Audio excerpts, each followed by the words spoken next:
Well, we're going to give this a shot. Um, Gone through a lot over the last 5 years or so, and experienced a lot of things throughout my life, but really had a lot of support from friends who suggested that I kind of tell my story as such. So I just kind of wanted to let you know. I'm going to start that way, and one of the themes that you'll see throughout this is that I'm unquestionably, in my mind and in many of my friends and people's mind, an indomitable optimist. What do I mean by that? I mean, if there's a way through, I'll figure it out. But before I get to kind of how I got there with that, let me give you a little tidbit of the story. Late 2020, middle of COVID, I decided that I wanted to do COVID, but I wanted to do it the right way. 28 days in the hospital, 7 or so in the ICU, no communication with my family, completely and utterly isolated, to the point of kidney failure, being on dialysis in the hospital. And what does that mean? It means when I got out, I was thankful for a lot. But it also means that when I got out, I got to have the doctor's appointment where my kidney doctor said, and I quote, 95% of the people who were where you were, they died. You're the first one I put on dialysis who got out of the hospital. So I guess it starts a little bit with being told you should be dead. And that's a pretty traumatic event the first time. After a while, you get used to it, I guess. So how did that play out? It led to kidney failure, and it led to doing 10 months of dialysis, doing that at home, which was a real struggle, real fight as I continued to work.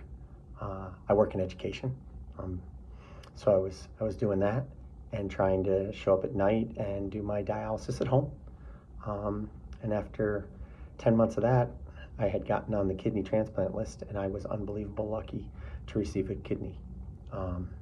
September 12th, 2022. Never forget the day. Never forget it because I woke up feeling like I was Superman all of a sudden. So, side note, you're an organ donor. Good for you. Love you people. But more importantly, as I moved along, one of the things that happens is when you become a transplant recipient, you spend a large portion of your time fighting off a lot of minor infections and inflictions and things that people would deal with because you're on drugs to keep your body from rejecting your transplant, my kidney. So as I did that, one of the things that came out is I was actually out coaching. Big soccer coach, done that my whole life. I was out coaching on a really hot day. That's what happens in Phoenix, Arizona.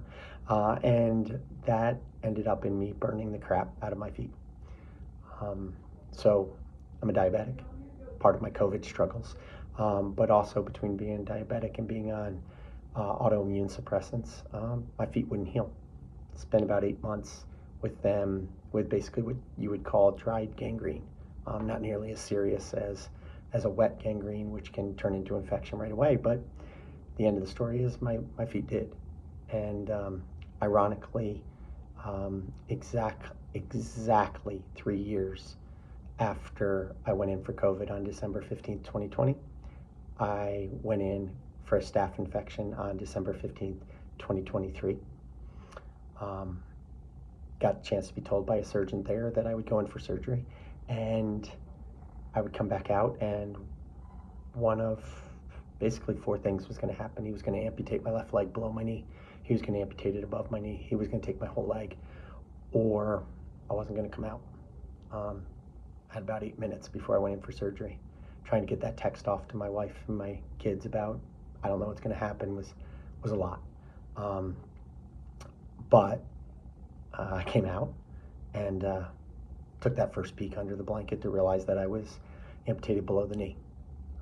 They went in 2 days later, they cleaned it up, and then they asked me what we wanted to do about the other foot.